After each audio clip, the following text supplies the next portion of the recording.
Lembrando que o conteúdo previsto pelo edital para essa disciplina é inquérito policial, depois ação penal,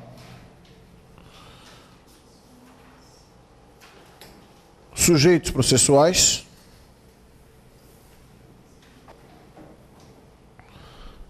depois atos de comunicação no processo, e aí o procedimento, que aí seria o processo criminal dividido 394 a 405 e do 406 até o artigo 412.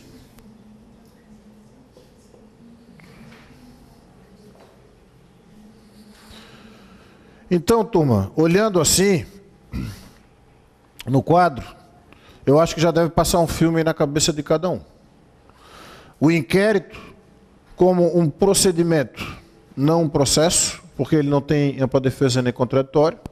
Um procedimento que nem sempre existe, porque pode haver um processo sem um inquérito que o anteceda, porque o inquérito ele serve para apurar a infração penal e a respectiva autoria quando, para o Ministério Público, esses elementos não existirem, porque se por outra fonte qualquer o Ministério Público tiver os elementos para a propositura da ação penal, ou seja, para o oferecimento da denúncia, ele pode oferecer. Então o inquérito ele é um procedimento não obrigatório, ou seja, dispensável, não há ampla defesa nem contraditório nele.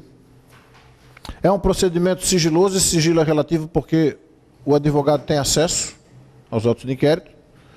Ele é um procedimento necessário, embora dispensável. Ele é necessário quando? Quando o órgão do Ministério Público não tiver os elementos necessários ao oferecimento da denúncia. Pode, dentro do inquérito, quando a autoridade policial entender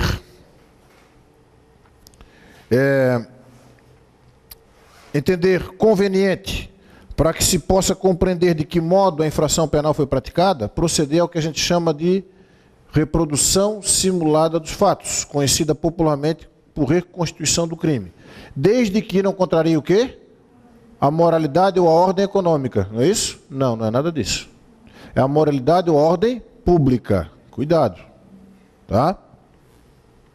O inquérito ele tem um prazo para ser concluído de 10 dias, se o indiciado estiver preso, ou 30 dias se o indiciado estiver solto. Uma vez concluído o inquérito, diz o artigo 10, parágrafo 1º, a autoridade policial fará um minucioso relatório do que houver apurado e encaminhará ao juiz competente. Muito bem. E aí encerrou o inquérito. O juiz recebeu o inquérito, vai encaminhar ao Ministério Público para manifestações. O Ministério Público, quais são as saídas que ele tem quando recebeu o inquérito? Primeira, olhou o inquérito, opa, aqui realmente parece que houve um crime, mas está faltando ouvir determinada pessoa, está faltando nova diligência, então ele pode requerer novas diligências, que sejam imprescindíveis ao oferecimento da denúncia. Né? Assim diz o artigo 16 do Código de Processo Penal. A autoridade policial não poderá, o Ministério Público não poderá requerer a devolução dos autos de inquérito, senão para novas diligências imprescindíveis ao oferecimento da denúncia. Então essa é a primeira saída, requerer novas diligências que ele entenda que é imprescindível ao oferecimento da denúncia. Segunda saída dele, entender que há materialidade do fato, indício de autoria, os requisitos da denúncia estão satisfeitos, que são os requisitos do artigo 41, ele oferece a denúncia. Terceira solução, requer o arquivamento, porque ele entende que ali não tem elementos suficientes, ou por insuficiência de provas, não tem mais como fazer diligência, ou porque o fato não constitui crime, ou porque não tem autoria. Então ele pode requerer o arquivamento. Aí o juiz recebe esse documento. Se, no caso do requerimento de arquivamento, o juiz ele vai fazer o seguinte, vai arquivar. Quem arquiva é só o juiz. Agora, se ele não concordar com o pedido de arquivamento, qual é a saída do juiz? Encaminhar o procurador-geral. Como diz o Código. É o Procurador-Geral de Justiça. O Código só fala Procurador-Geral, artigo 28 do Código de Processo Penal. Aí o procurador-geral vai fazer o seguinte, vai analisar, será que o juiz tem razão em querer a denúncia, ou será que o promotor que pediu o arquivamento tem razão? Se ele entender que o promotor que pediu o arquivamento tem razão, ele vai insistir no pedido de arquivamento, e o juiz é obrigado a atender. Agora, se ele entender que o juiz tem razão, que o Ministério Público deveria ter oferecido denúncia, ele oferece a denúncia ou ele designa outro órgão do Ministério Público para oferecê-la. Muito bem. Então, nós temos aqui o início da ação penal é com o oferecimento da denúncia. Agora, aí nós temos que a denúncia, às vezes, ela pode necessitar, para ser oferecida, de uma condição, que a gente chama de representação. A representação é uma condição de procedibilidade da denúncia nos crimes de ação penal pública a ela condicionada. A representação ela tem um prazo de 6 meses. A contar do quê? Da data do fato? Não. Da data da ciência da autoria. Muito bem. Outra possibilidade é a ação penal ser privada. O que vai estar dizendo no Código? Somente se procede mediante queixa. Aí qual é o prazo da queixa? É o mesmo da representação. 6 meses a contar da ciência da autoria. A ação penal privada ela é dividida em ação penal privada exclusiva, que é aquela que pode ser promovida pelo ofendido ou por quem tem a qualidade para representá-lo. Quem tem qualidade para representá-lo, caso, por exemplo, ele morra? O CAD, cônjuge, ascendente, descendente ou irmão. Muito bem. A ação penal privada pode ser também personalíssima, que é só o ofendido e mais ninguém, ou a ação penal privada subsidiária da pública. É aquela que a ação penal é pública, mas o Ministério Público não ofereceu a denúncia no prazo legal. Aí abre possibilidade para o ofendido oferecer uma queixa substitutiva da denúncia, dando início, assim, à ação penal privada subsidiária da pública. Mas então qual é o prazo da denúncia? 5 ou 15, se estiver solto. Muito bem. E aí, com isso, a gente fez uma rápida revisão da ação penal. Lembrando que esse conhecimento da ação penal é muito importante para saber de que maneira o inquérito policial pode ser iniciado. O inquérito policial é iniciado mediante portaria da autoridade policial. Ela inicia. Mas a autoridade policial pode iniciar de ofício, quando a ação penal é pública, incondicionada. Se a ação penal é pública incondicionada, a autoridade policial pode iniciar de ofício, ou porque alguém requereu a ele, o ofendido requereu, ou porque houve uma requisição do juiz ou do Ministério Público, né? São essas formas dele iniciar. Se a ação penal é pública condicionada à representação, sem ela, o inquérito não poderá ser iniciado. Aí qual é a pegadinha que se faz? Nos crimes de ação penal privada, sem a queixa, o inquérito não poderá ser iniciado. É falso, porque a queixa não tem nada a ver com o inquérito. A queixa é direcionada ao juiz. Não se faz queixa em delegacia, lembra que a gente falou isso? Aí, no caso de ação penal privada, como é que o inquérito pode ser iniciado? Só pode ser iniciado se houver um requerimento do ofendido. Essa é a palavra. Tá? É isso. E aí nós fizemos a revisão da ação penal. Ainda... Qual é o prazo da... Pessoal, mas o inquérito vai para o juiz é que fica aguardando... Não. Quando o inquérito... Em qual tipo de ação penal? Depende de representação. Não, vamos... Não. Não. Veja, se a ação penal depende... A privada. A ação penal privada, para ser iniciado o inquérito, num crime de ação penal privada, qual é o requisito que o delegado tem que obedecer para que ele possa instaurar um inquérito? Tem que ter um requerimento do ofendido. Nem o Papa pode pedir o início do inquérito, a instauração do inquérito, num crime de ação penal privada, se não houver o requerimento do ofendido. Se o ofendido não requerer, num crime de ação penal privada, é muito comum dizer isso. Nos crimes de ação penal privada, o inquérito poderá ser iniciado por requisição do juiz. Falso. Por requisição do Ministério Público. Falso. Se a ação penal é privada, só o requerimento do ofendido é suficiente para dar início ao inquérito. Senão não pode ser iniciado. Aí vamos supor, para que o ofendido vai querer? Essa é a pergunta que a gente faz. Para que o ofendido vai querer um inquérito policial? Para que com ele possa oferecer a queixa. Mas para que o delegado faça o inquérito, precisa do requerimento do ofendido para iniciar o inquérito. Isso que tu leu é o seguinte: terminou o inquérito na ação penal privada, vai para a autoridade judiciária. Só que lá vai ficar aguardando o quê? O ofendido requerer o quê? uma cópia do inquérito para que ele possa oferecer a queixa com base no inquérito. Porque aí vai ficar aguardando o prazo decadencial. Qual é o prazo decadencial da queixa? 6 meses a contar da ciência da autoria. A queixa é facultativa. Por exemplo, se a senhora agora, no meio da aula, faz aí uma difamação, é um crime de ação penal privada. Aí agora, eu vou oferecer a queixa contra a senhora se eu quiser. Lembra que na penal privada cabe a renúncia, que é antes do oferecimento da queixa? Ainda mesmo que eu ofereça a queixa, depois ainda cabe o perdão. Arquivado automaticamente, então, se não... Sim. Arquivado automático, perfeito. Se passar os 6 meses ali, né? Pensei numa questão, se eu quiser processar alguém por difamação. Difamação. Artigo 139 do Código Penal. Daí eu faço uma queixa? É, aí tem que ser com queixa. Porque a ação penal é privada. Aí eu posso fazer diretamente na delegacia essa queixa? Não. Não. A queixa inicia a ação penal privada. Então, se inicia a ação penal, é pro... Lembra da ação penal? Então, vocês não podem esquecer. Você pode até me achar doido. Pode me achar doido, não tem problema. Mas não esqueçam da caneta em pé. Lembra que eu derrubei a caneta? A ação penal ela vai derrubar a inércia da autoridade judiciária. Então, a queixa ela é como se fosse a denúncia. Não se faz denúncia e não se faz queixa em delegacia. Até porque para fazer denúncia tem que ser órgão do Ministério Público. Eu estou dizendo na linguagem jurídica, né? Na linguagem popular, tem até o disque denúncia para a polícia.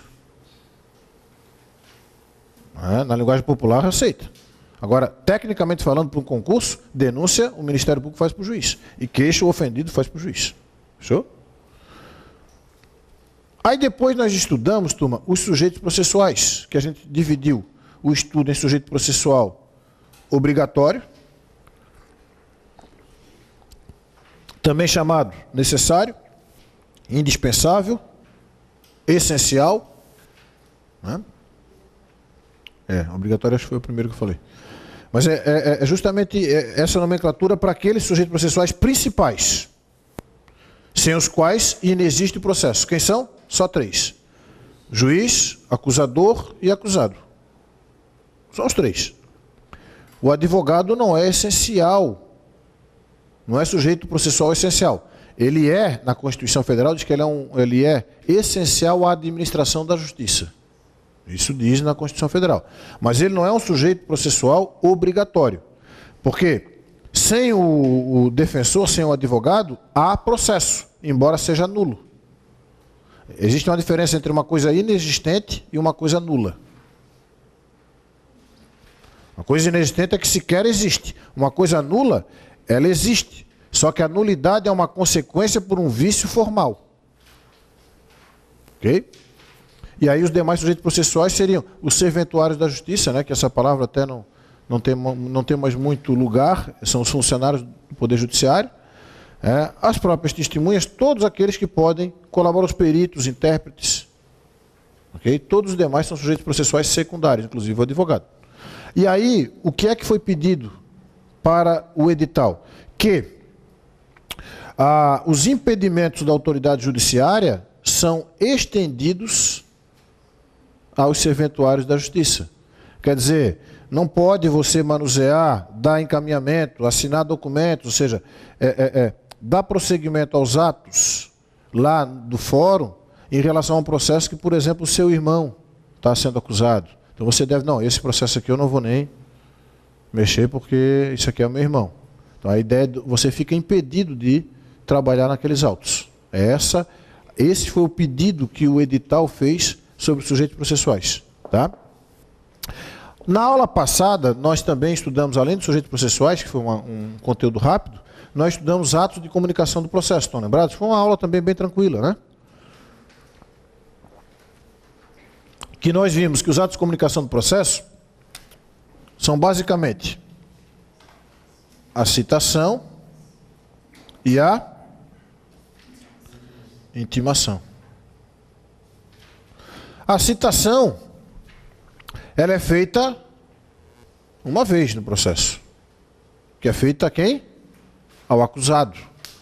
Para que serve a citação? Para informar ao acusado que contra ele pesa um processo penal e até dizer os motivos da sua apresentação e vai oportunizar ele o exercício dos direitos constitucionais, notadamente quais? Ampla defesa e a intimação são os demais atos de comunicação do processo. Inclusive, quando se quiser fazer alguma comunicação ao próprio acusado depois, não vai se chamar de citação, vai se chamar de intimação. Lembrando que a citação, nós falamos que ela pode se dar por mandado, que é a regra. Quando que ela se dá por mandado? Quando o acusado se encontrar no mesmo território em que o juiz exerce a sua jurisdição. Se ele não se encontrar no mesmo território em que o juiz exerce a jurisdição, a citação, ao invés de ser por mandado, vai ser por precatória. E se ele tiver em território estrangeiro? Rogatória. Ok. O que mais que nós temos de citação que poderia haver? Por edital. Muito bem, mas antes do edital, quando que é o edital? Quando ele não é encontrado. Aí é por edital. O que quer dizer não ser encontrado? Não é encontrado quer dizer que não se sabe onde ele está. É diferente de quando o réu se oculta para não ser citado. Se oculta quer dizer que se sabe onde ele está, mas ele se esconde. Aí é feito citação por, ou com, como diz o código, citação com a hora certa. Fechou? E quais são os detalhamentos referentes agora ainda à citação? Se o réu estiver preso, ele é pessoalmente citado. E se tratar de militar?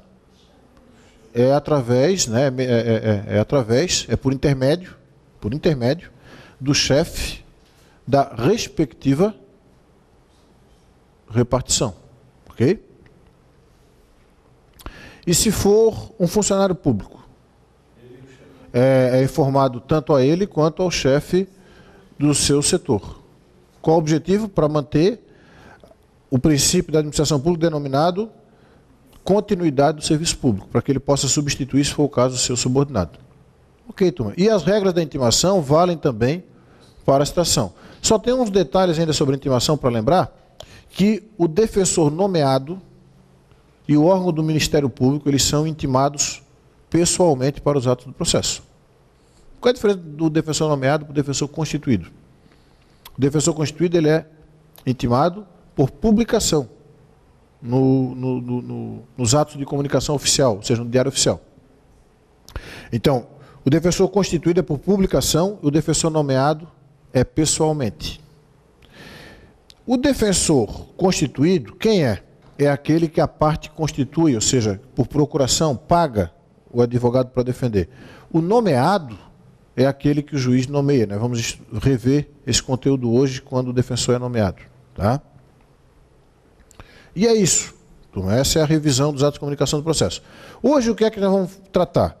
Do processo criminal, propriamente dito, os atos a partir do momento em que o juiz recebe ou não a denúncia. Ou seja, a partir do momento em que o Ministério Público encaminha, o Ministério Público encaminhou ao juiz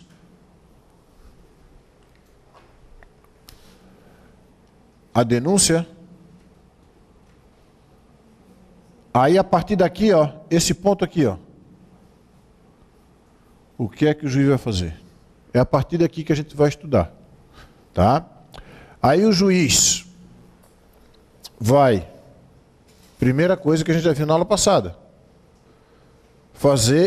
vai receber a denúncia e vai fazer a citação de quem?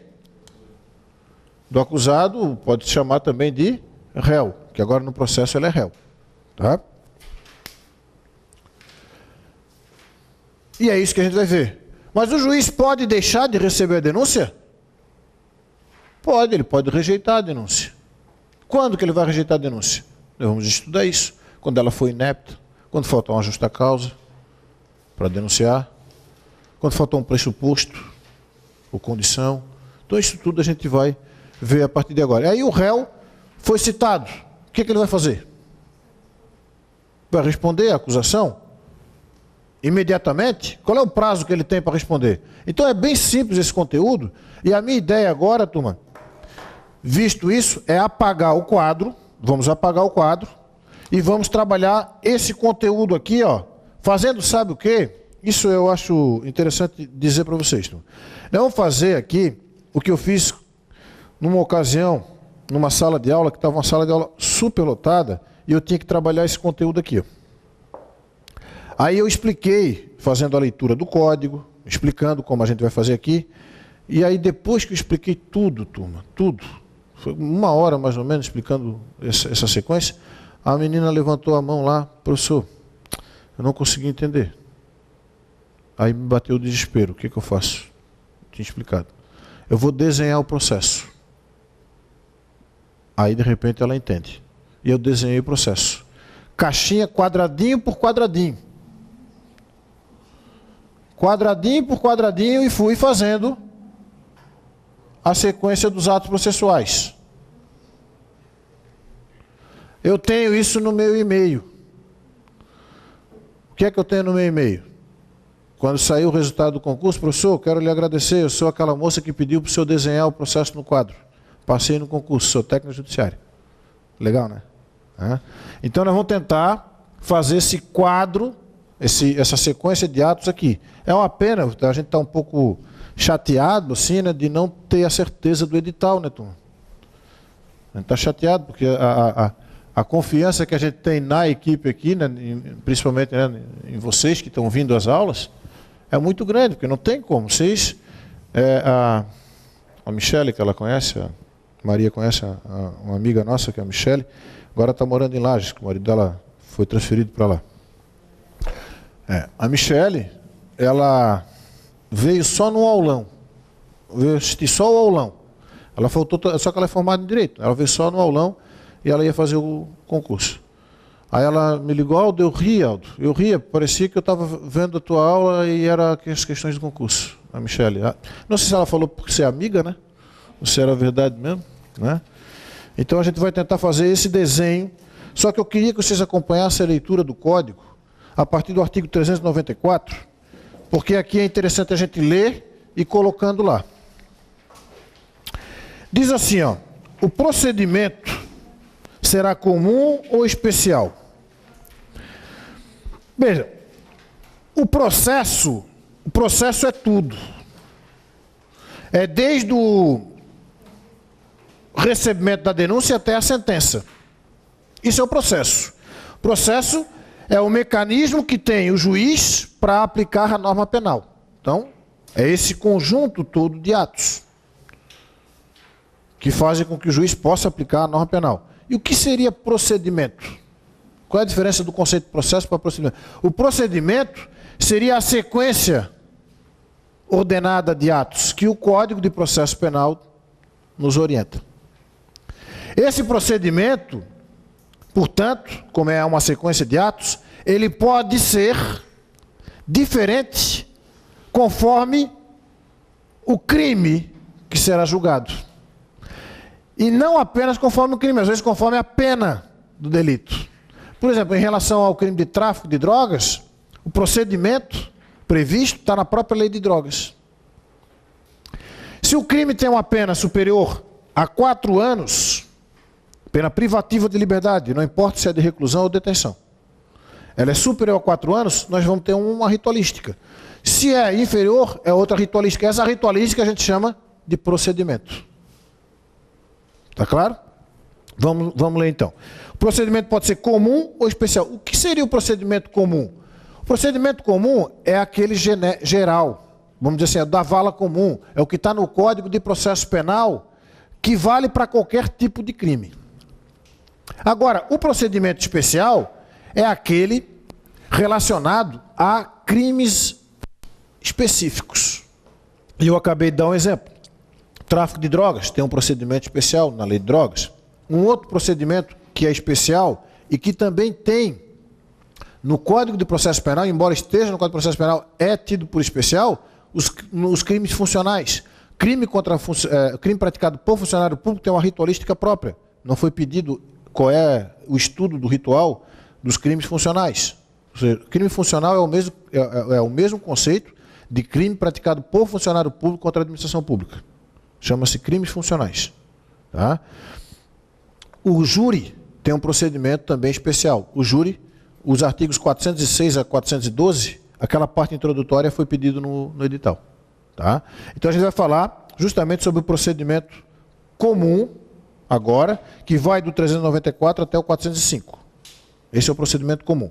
Que pode ser, então, o procedimento comum pode ser ordinário, sumário ou sumaríssimo. O ordinário é o procedimento, vamos dizer, mais completo previsto na norma processual penal brasileira. Ele é mais abrangente. Ele é tão abrangente, turma, o procedimento ordinário, ele é tão abrangente que o parágrafo 5º desse artigo 394, ele diz o seguinte: aplicam-se subsidiariamente aos procedimentos especial, sumário e sumaríssimo as disposições do procedimento ordinário. Quer dizer, quando num procedimento qualquer não houver alguma dúvida, e agora, como é que se faz? Se vem no procedimento ordinário e se aplica as normas processuais relativas ao procedimento ordinário para qualquer outro tipo de processo. Né? Lembram vocês que eu disse assim, turma?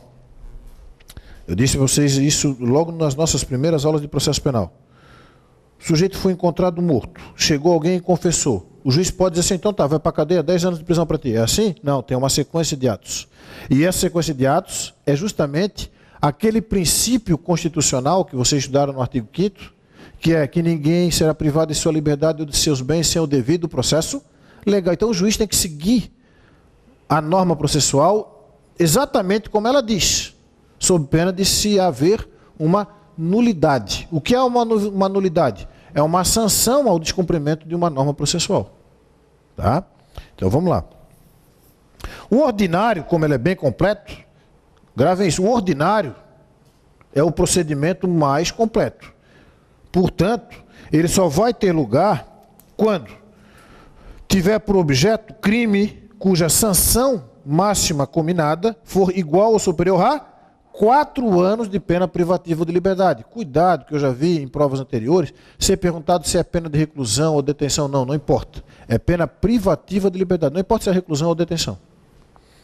Se a pena for menor do que 4 anos, aí o procedimento é sumário. O sumaríssimo para as infrações penais de menor potencial ofensivo na forma da lei. Como a Lei 9.099, que é a que trata dos delitos de menor potencial ofensivo, não foi objeto de cobrança no edital, nós não vamos entrar nesse mérito, porque daí é uma explicação mais demoradinha, tá? O parágrafo 2º fala assim, ó, aplica-se a todos os processos o procedimento comum, salvo disposição em contrário. Quer dizer, ele é aplicável a qualquer um, a não ser que haja uma regra específica, né? Aí, nos processos de competência do júri, observa o artigo 406 e seguintes. E essas disposições que nós vamos ver agora, entre o 395 até o 398, aplica-se a todos os procedimentos penais de primeiro grau. Ou seja, do juiz singular ali, tá? Ainda que não regulados neste código. Agora sim, turma, nós vamos entrar naquela informação que eu disse para vocês, que nós vamos estudar em relação à denúncia ou a queixa. Diz o 395, a denúncia ou a queixa quer dizer aquela sequência de atos. Vamos estudar aquela sequência de atos. 395. A denúncia ou queixa será rejeitada quando for manifestamente inepta, faltar pressuposto processual ou condição para o exercício da ação penal ou faltar justa causa para o exercício da ação penal. Turma, eu pergunto, se a denúncia ou a queixa foi rejeitada, inicia o processo? Não. O que foi iniciado foi a ação penal, quando houve o oferecimento da queixa ou da denúncia. Mas o processo penal só inicia se o juiz receber a queixa ou a denúncia. Porque daí ali vai ter acusação, órgão julgador e o acusado. Se ele não receber, não há que se falar em processo. Não iniciou o processo. Manifestamente inepta, eu não sei se em processo civil vocês estudaram inépcia da inicial. Estudaram? Aquela mesma conceituação lá serve para aqui.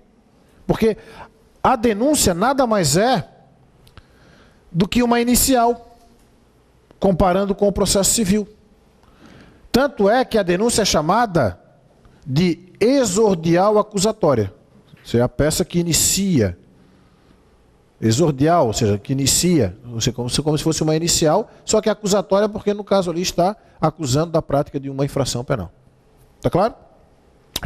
No que diz respeito a pressuposto processual ou condição da ação, quer dizer que você tem legitimidade de parte, o interesse de agir. Né? A justa causa para o exercício da ação penal seria o seguinte: como é que vai fazer uma denúncia, por exemplo, se o fato não constitui crime? Não há justa causa para se denunciar se o fato não constitui crime. Ok? O 496 vai falar assim, ó, nos procedimentos ordinário e sumário, oferecida a denúncia ou queixa, o juiz, se não a rejeitar liminarmente, então ele não rejeitou. Então, houve o oferecimento da denúncia ou da queixa. Muito bem, é daqui que nós vamos partir. Antes disso, o que é que teve? Pode ter sido um inquérito, ou um auto de prisão em flagrante, ou nada disso. Alguém foi lá no gabinete do promotor e mostrou um monte de documentos que com aquilo ele já pode oferecer a denúncia. Então nós temos aqui. Vamos supor que aqui, turma, houve a rejeição. Ou da denúncia, ou da queixa. Aqui acabou. Não vai mais para frente. Acabou aqui. Agora, vamos supor que houve o recebimento da denúncia. Se houve o recebimento da denúncia ou da queixa, nós vamos seguir no processo. O juiz recebeu. O juiz recebeu, o que é que o juiz vai fazer? Diz ali, ó. O juiz, se não rejeitar, recebê-la-á e ordenará a citação do acusado para responder à acusação por escrito no prazo de quantos dias? 10 dias. Então, recebida a denúncia ou a queixa, quem é que recebe? O juiz. Para deixar claro que o juiz recebeu. Aí ele vai, recebeu a denúncia ou a queixa, ele vai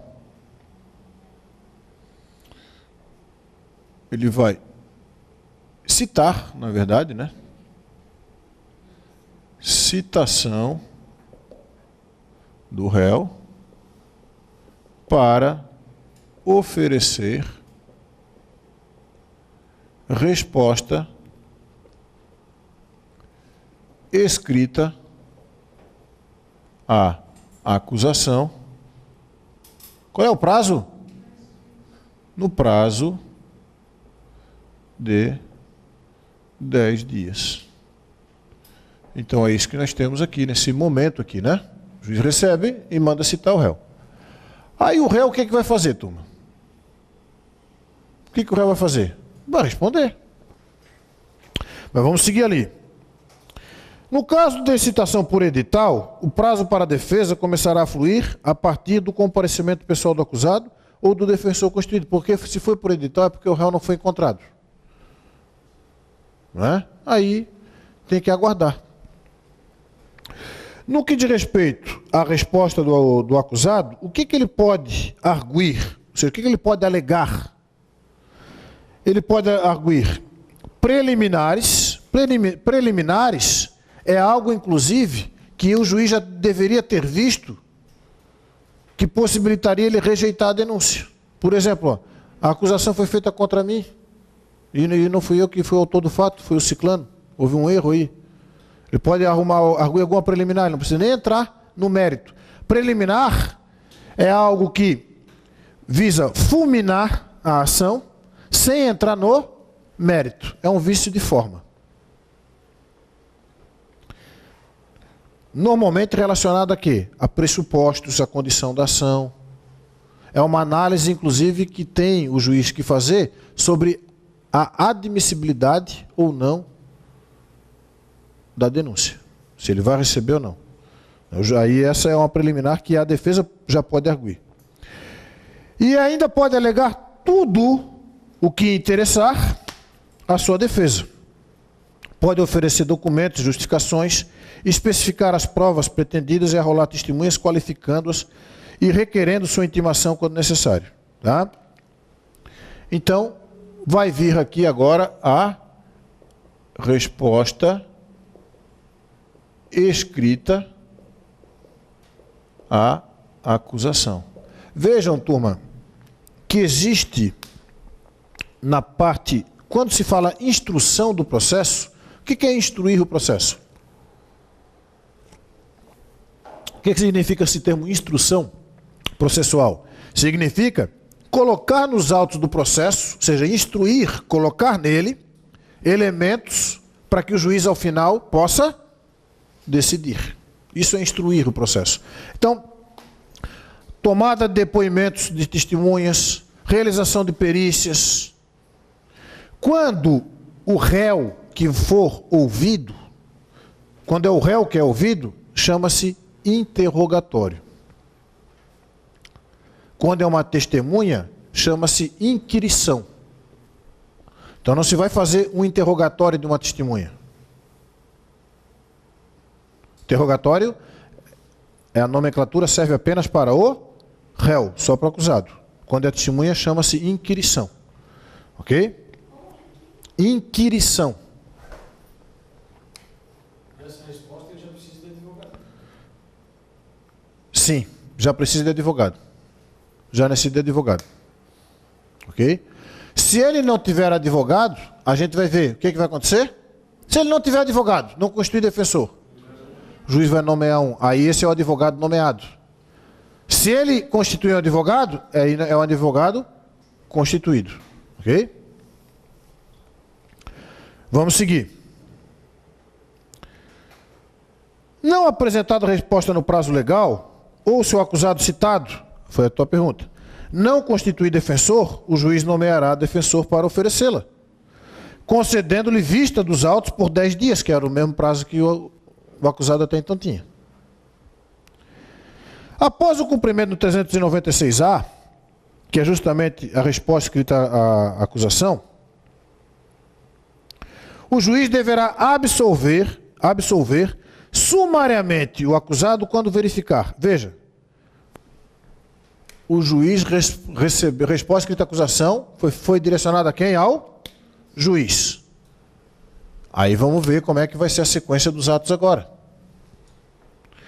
O juiz pode, agora aqui, ó, fazer, se ele se convencer dos argumentos apresentados na resposta escrita, ele pode fazer o que se chama de absolvição sumária. Justamente no que diz respeito ao artigo 397.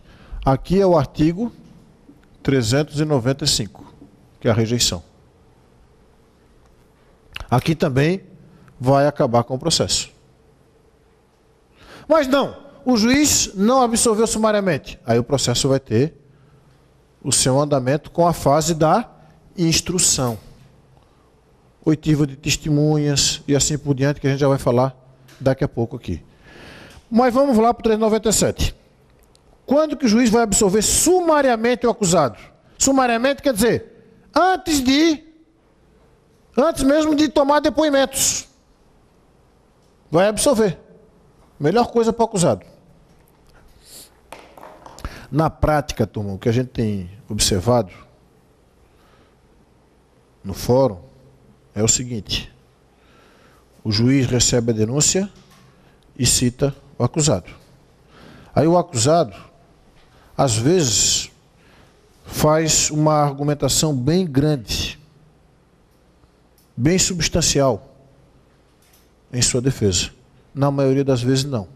Na maioria das vezes, ele simplesmente diz que não cometeu o delito e que será provado ao longo da instrução. Normalmente é isso. Não, ali não está dizendo, não dá uma determinação se ele vai ser condenado ou não, mas é um artifício do advogado, como ele tem um prazo curto de 10 dias, para simplesmente dizer, olha, ele não cometeu o delito e vai ser provado isso ao longo da instrução criminal. né? Mas se o advogado for bastante cauteloso, ingressar com preliminar, ou seja, por falta de um pressuposto, que a denúncia não deveria ter sido recebida, que o processo tem que ser arquivado, que o acusado tem que ser... aí depois entrando no mérito, dizendo que ele tem que ser absolvido sumariamente. Então, mesmo que o advogado faça isso tudo, como há um excesso de trabalho pelo órgão judiciário, normalmente o despacho é o mesmo. A resposta escrita à acusação não trouxe elementos suficientes para a absolvição sumária. Proceda-se às demais fases processuais, que seria a instrução e depois o julgamento. Então já é um padrão, porque por mais assim que o advogado às vezes se concentre, estude, né, se esforce, né, para fazer uma defesa adequada, às vezes pelo excesso de trabalho que existe no judiciário, e quem entra lá, quem já trabalha lá, quem fez estágio, sabe disso, é muito papel. É difícil essa análise, porque tem sentenças, tem audiências, tem tanta coisa que é difícil. Aí o juiz já vota, né, que a resposta escrita à acusação não trouxe elementos suficientes para a absolvição sumária. Né? Determino que se passe a fase da instrução. Não é pior que o judiciário? Hein? No final é pior que o judiciário? Se tivesse caracterizado, era um processo a menos, né? Seria o ideal, mas aí é uma dificuldade que se tem.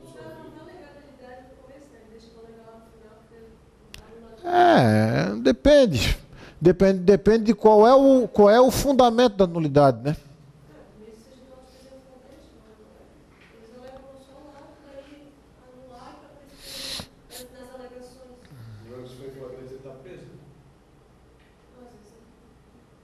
Às vezes não. Mas assim, ó, o flagrante, a nulidade no flagrante, é como a do inquérito. Não, mas eu digo o seguinte, como é um procedimento meramente inquisitorial, não vai trazer tanto prejuízo no processo. Vamos supor que o inquérito é nulo. Não traz prejuízo no processo, porque lá não tem ampla defesa nem contraditório. Sei.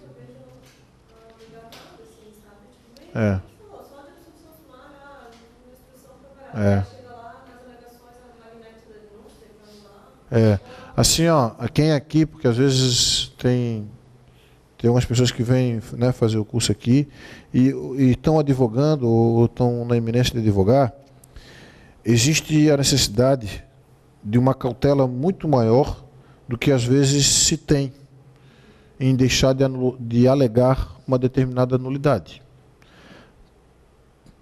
Para fazer isso que tu falou, porque ela diz assim, turma, o advogado recebe, então, é contratado para apresentar uma resposta escrita à acusação. Ele vê uma nulidade.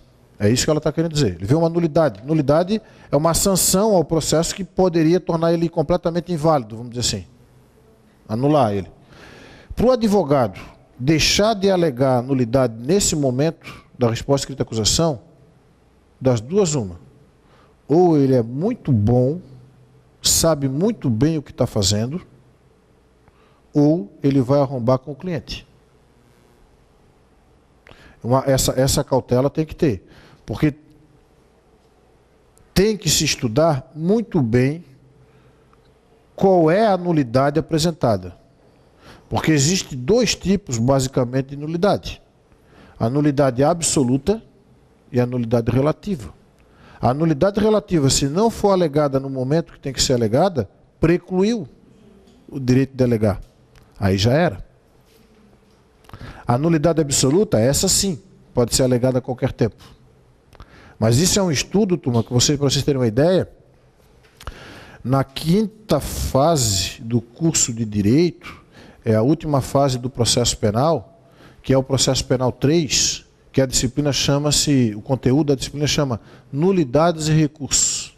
É um semestre inteiro para estudar basicamente nulidades e recursos. Entende? E é um conteúdo bastante, bastante cauteloso, sabe? Então, é meio temerário dizer assim, não, ele viu a nulidade e vai deixar só para o final. Quando alegou, já não era mais tempo, aí o cliente dele foi condenado. É um cuidado que tem que ter. Tá? Então, eu sempre digo, o sujeito, como advogado, identificou uma nulidade e não alegou no momento, ou ele comeu mosca, deixou passar, batido ali, né, por desatenção, ou ele, sabendo e não alegou, ele é porque ele realmente é bastante, vamos dizer assim, estrategista e conhece, ou ele vai arrombar com o cliente dele. Perdeu uma chance de ajudar o cliente. Né? É por isso que eu vou dizer é meio complicado, mas eu acho que é interessante dizer, é por isso que não se deve ter um descuidado ao contratar um advogado. Primeiro advogado que contrata para, às vezes, você está na linha do tiro, é a tua vida que vai ser definida, e você contrata qualquer um para te defender? Mesmo que eu tenha um OAB, mas tem advogados e advogados, como tem médicos e médicos, como tem professores e professores, como tem aluno e aluno. Né? Cada um com uma qualidade diferenciada. Então você tem que ir naquele que é da sua confiança, que você sabe que é cauteloso, que você sabe que é responsável e que vai fazer uma boa defesa. Normalmente, aquele que cobra mais caro, infelizmente, é que é o melhor advogado. Às vezes o sujeito faz até de graça e é o melhor advogado que tem. Mas é difícil. É difícil. Tá? Normalmente. É como uma roupa, um objeto qualquer. Quanto mais caro, normalmente tem mais qualidade. Normalmente, né? Normalmente. Então, o juiz ele vai absolver sumariamente quando ele verificar existência manifesta de causa excludente de ilicitude do fato. Quais são as causas excludentes? Legítima defesa, da necessidade, né? Existência manifesta de causa excludente de culpabilidade do agente, salvo inimputabilidade. Culpabilidade, exigibilidade de conduta diversa, né? Ou, por exemplo, o sujeito ele não tem 18 anos de idade, mas daqui é salvo inimputabilidade, não é o caso. Aqui é salvo inimputabilidade, porque menos de 18 é inimputável, né?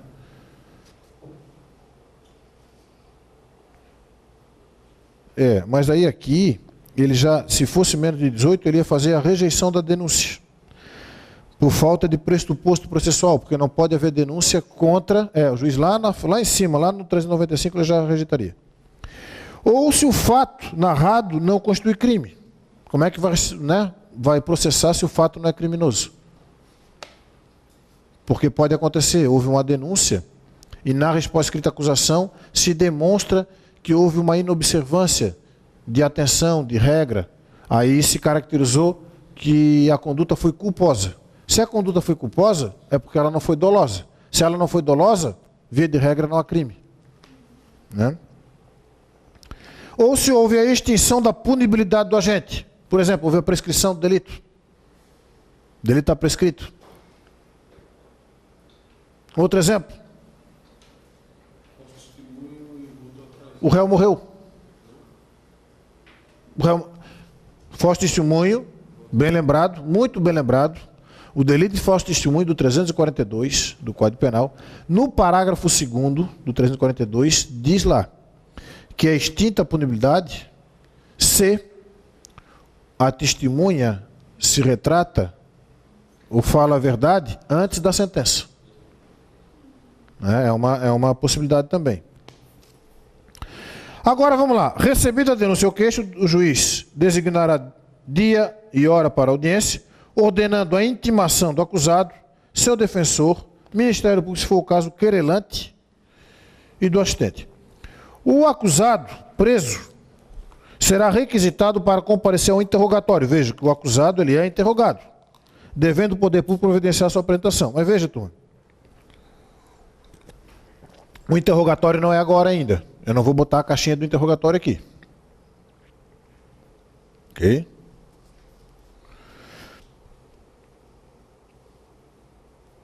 Na audiência de instrução e julgamento, a ser realizada no prazo máximo de 60 dias, proceder-se-á à tomada de declarações do ofendido, inquirição de testemunhas arroladas pela acusação e pela defesa, nesta ordem.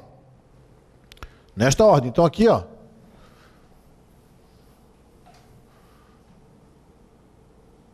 Audiência de instrução. Que ela vai ser feita após a intimação das partes. Nessa audiência de instrução,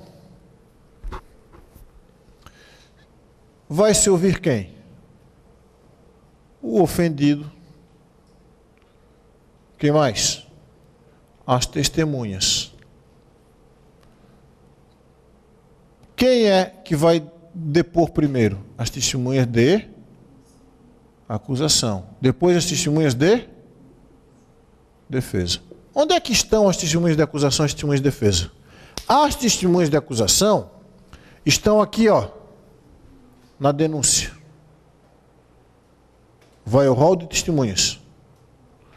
As testemunhas de defesa, sabe onde é que estão? Na resposta escrita à acusação. Vamos seguir.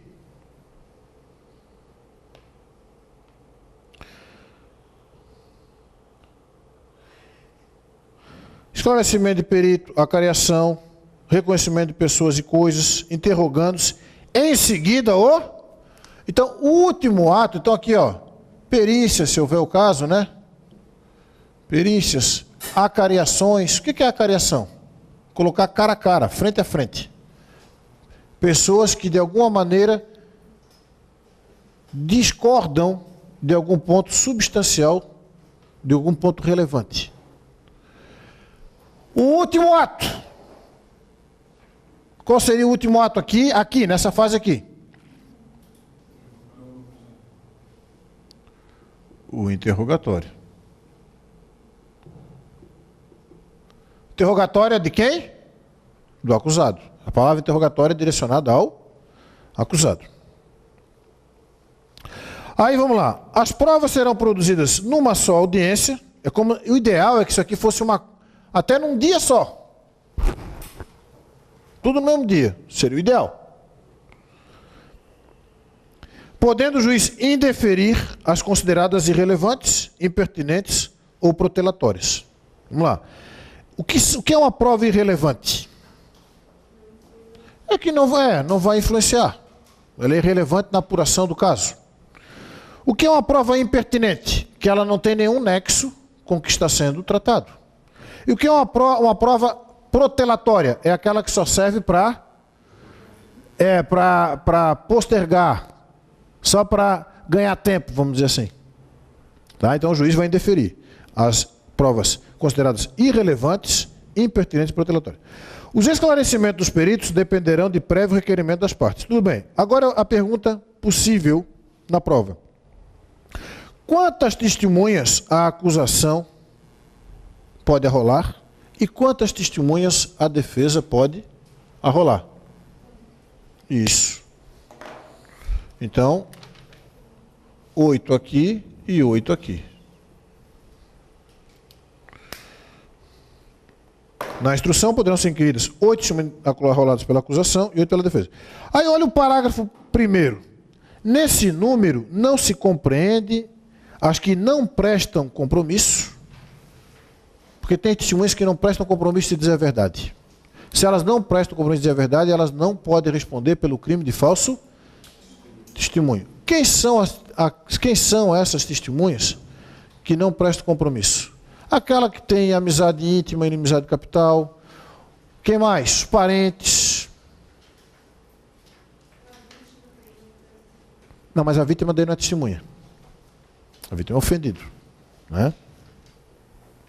E também as referidas. Essas também não são testemunhas numerárias. Quem são as testemunhas referidas? Vejam. Ele é uma testemunha de acusação. Aí eu estou tomando depoimento.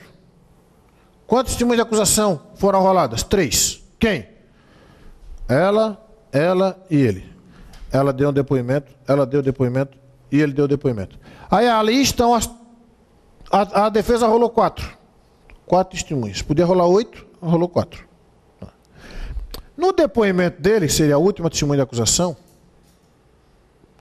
ele diz assim,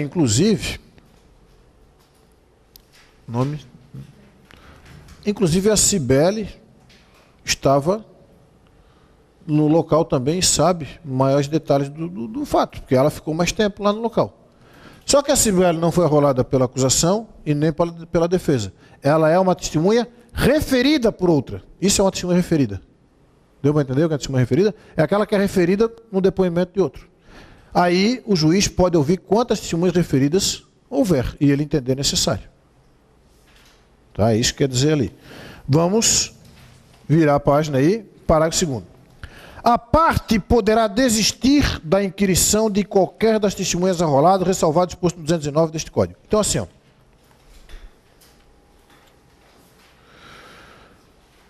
Primeira questão. Quantas testemunhas pode ser arrolado pela acusação? Quanto pela defesa? O mesmo. Isso se chama paridade de armas. As mesmas armas que a acusação tem, a defesa também tem. Isso é um princípio do processo penal. A segunda questão. As testemunhas que são ouvidas primeiro, são as testemunhas de defesa ou de acusação? Veja. Se você gravar que o acusado, num processo, ele tem direito à ampla defesa e contraditório, você grava o seguinte: o que é contradizer?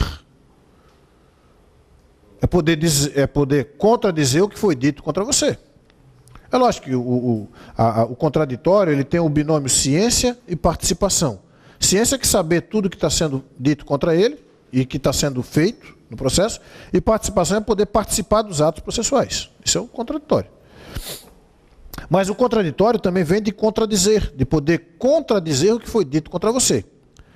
Se a defesa tem o direito de contradizer, ela tem que falar sempre por último. Isso serve tanto para testemunha de defesa, quanto depois, que ele vai ver, as chamadas alegações finais, que é o último momento de falar. Fala a primeira acusação, depois fala a defesa. Até aqui, alguma questão? Está tranquilo, né? Então vamos lá. A parte poderá desistir, eu voltou repetindo, da inquirição de qualquer das testemunhas roladas. Sabe por quê? Vamos supor que estamos aqui com as 3 testemunhas de acusação e lá as 4 testemunhas de defesa. As testemunhas de acusação, no depoimento delas, sabe o que fizeram? Favoreceram o réu. Pode acontecer ou não pode? Pode. Favoreceram de uma maneira tal que eu, como advogado do meu cliente, que está ali, ele, o réu, eu digo, não, ele vai ser absolvido.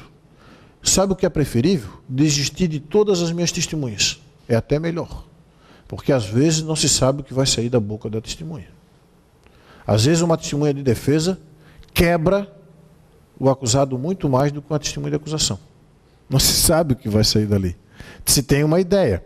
O sujeito diz, não, eu quero, doutor, o senhor arrola o fulano, arrola o Lênio como minha testemunha, que ele vai me ajudar. Chega lá, o cara entra ferrando. Sem querer, às vezes. Sem querer, às vezes, e entra ferrando com o réu. Então, às vezes, é preferível desistir. É uma estratégia que os melhores advogados adotam. Tá? Artigo 402. A gente lendo assim parece que às vezes é um pouco fácil advogar, mas não é não, né, turma? É uma série de papel, documento, prazos para cumprir. Produzidas as provas, ao final da audiência, o Ministério Público, o querelante, o assistente e a seguir o acusado poderão requerer diligências cuja necessidade se origine de circunstâncias ou fatos apurados na instrução. Então aqui poderia haver uma solicitação de alguma diligência. Não houve solicitação de diligência, o que vai acontecer? Não havendo requerimento de diligências, ou sendo indeferida a diligência, ou indeferido o requerimento, serão oferecidas as alegações finais orais. Vamos falar, gogó, vamos falar. Então vamos lá, fazer uma setinha aqui, para a gente continuar o desenho do processo. Vamos continuar aqui, ó.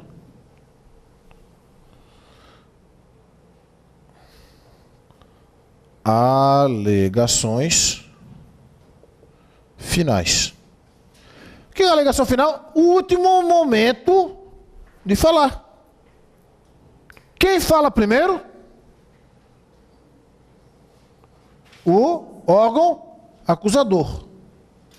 Então, a acusação. Segundo, a defesa. Qual é o prazo? Pode ser prorrogado ou não? Podendo ser prorrogado por mais 10. Aqui, qual é o prazo? Se lá foi 20 mais 10, aqui vai ser o quê? 20 prorrogado por mais 10, igual.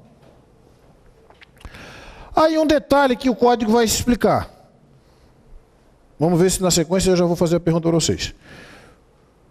Apresentada... Onde é que nós estamos? Desculpem. Isso. Não havendo requerimento de diligências, ou sendo indeferido, serão apresentadas alegações finais orais, 20 minutos, respectivamente, para quem primeiro? Acusação. Depois, para a defesa. Prorrogar por mais 10. Aí o juiz sabe o que vai fazer depois? Aí vai vir a sentença. Ou, aqui eu vou tirar aqui, ó.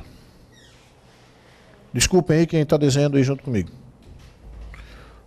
Ou,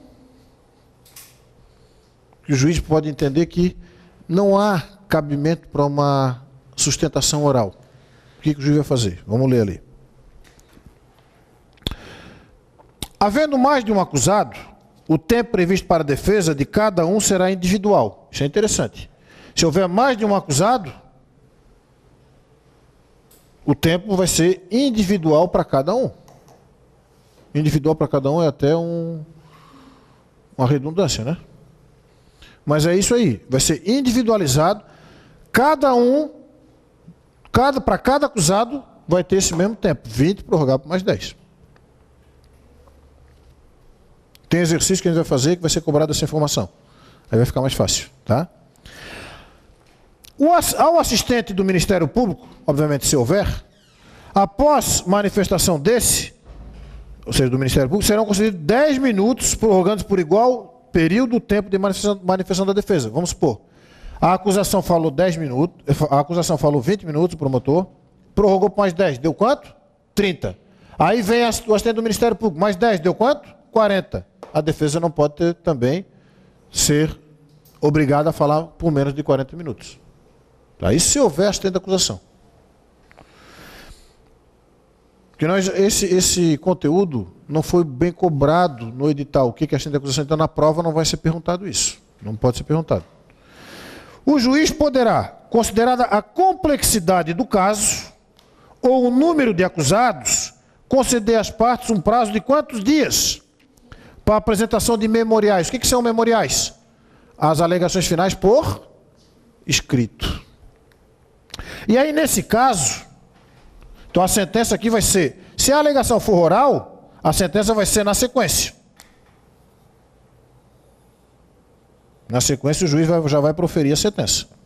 Se o juiz, pela complexidade do caso, ou pelo número de acusados, então, ou caso, complexidade do caso, ou pelo número de acusados, o que é que o juiz vai fazer? Vai dar 5 dias para a acusação fazer as alegações finais mediante o quê?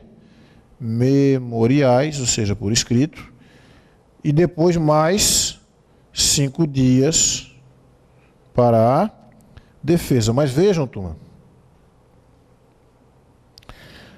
Aí vai vir o quê? A sentença que vai ser proferida dentro de 10 dias. Ok? Um detalhe sobre esse conteúdo é o seguinte.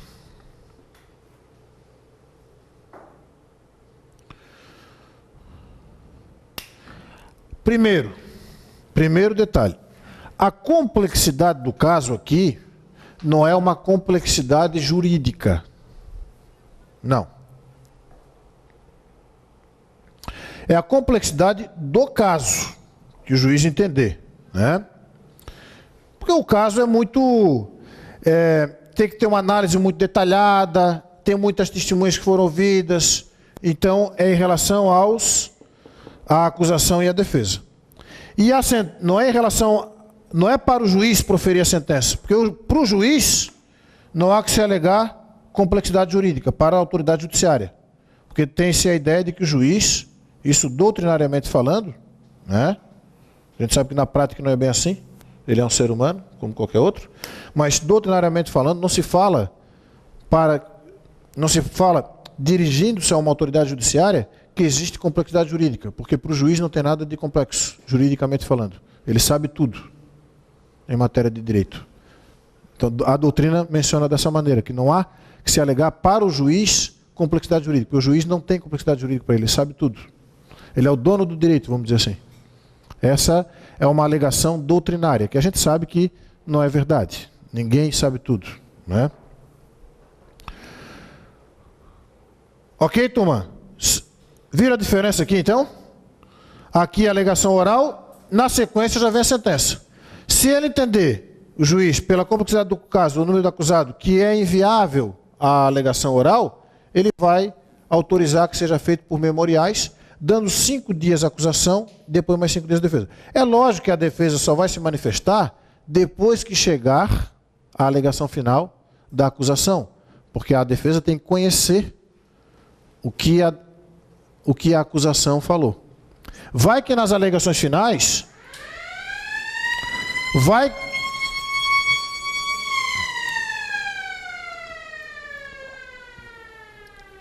que nas alegações finais, a acusação se manifestou pela improcedência da denúncia.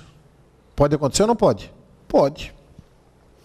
Porque o promotor, ele não funciona apenas como órgão acusador, ele funciona como fiscal da lei. E aí, dentro da instrução processual, dos depoimentos, o Ministério Público, se ele entender que a denúncia, naquela ocasião, imaginando, por isso que ele fez a denúncia, ser procedente, agora melhor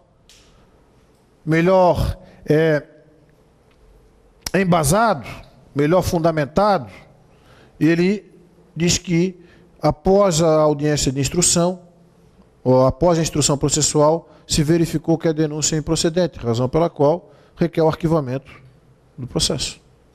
Ele pode requerer. Aí o que a defesa vai fazer? Preferível não falar muito. A defesa corrobora com a manifestação do órgão acusador, requerendo o arquivamento dos autos. Já visse isso aí lá, Maria, nas alegações finais, o Ministério Público dizer que não corrobora com a exordial acusatória, ou seja, dizer que ele entende agora, depois da instrução, que a denúncia é improcedente, nas alegações finais? Nunca visse? Não. Mas eu já vi isso aí, tá, turma? Já vi. Eu já vi isso aí em alegação oral, na Justiça Militar, inclusive.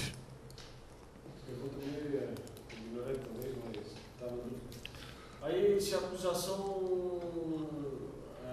por exemplo, nas alegações finais. Nas alegações finais, ela falou isso para o juiz lá que ia proceder. A defesa não pode levar o processo à frente para depois reverter em alguma outra... Não. Não. Não, porque não chegou a haver o julgamento. O que tem no artigo 5º da Constituição é o seguinte: o erro do judiciário será indenizável. Mas esse erro seria o seguinte: o sujeito foi condenado e se provou depois que ele era inocente, por exemplo. Ou o que já aconteceu pelo país, vocês com certeza vão se lembrar de ter visto esse noticiário, de que o indivíduo às vezes ficou preso, mas não era ele. Foi enganado, um nome parecido. A polícia às vezes prendeu o sujeito achando que era ele, mas não era, era outro cara que não tinha nada a ver com a história. Vocês já viram matérias desse tipo?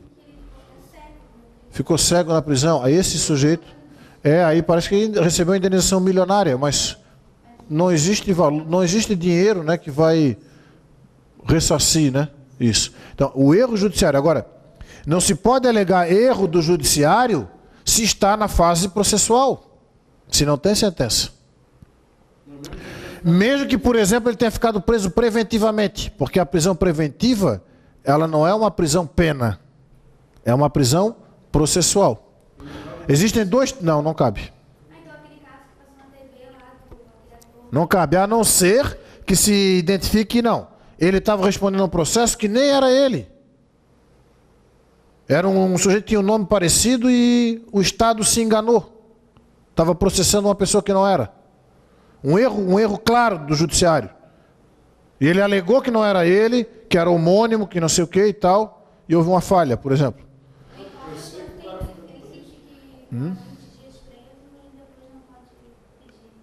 Não, veja, se houve alguém que deu um depoimento e tudo mais, e tudo pesa contra você, você pode depois provar sua inocência, pode ser absolvido, mas aquele tempo que você ficou preso, não cabe indenização, porque não houve erros do judiciário.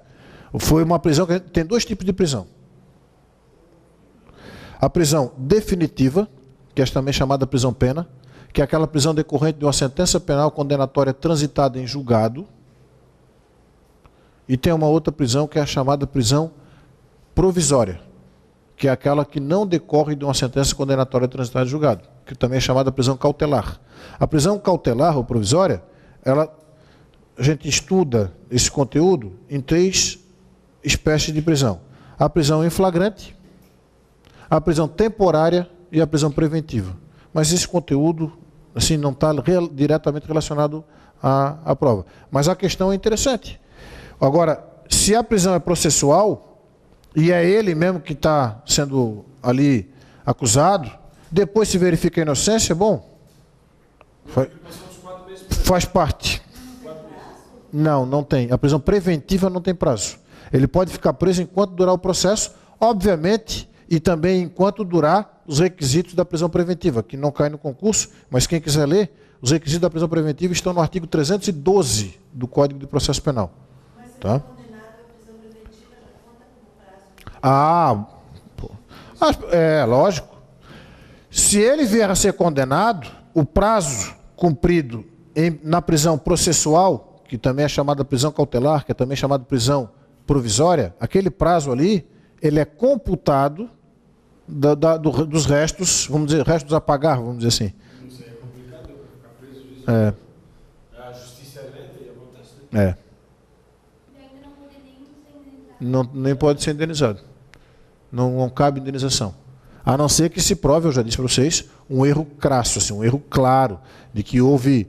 Ele estava sendo processado e ele dizia que não era aquela pessoa que estava imputando a ele.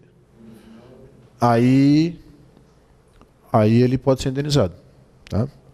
E é complicadíssimo, né, turma? Porque eu entendo que no sistema penitenciário brasileiro, o sujeito ficar um dia já merece uma indenização milionária. Um dia. Porque eu não sei, a gente não conhece o inferno, né, turma? Espero não conhecer. Mas, se não é o inferno, deve ser próximo disso. No nosso sistema penitenciário brasileiro. Nós temos um caso lá que está preso 7 meses, um sargento lá.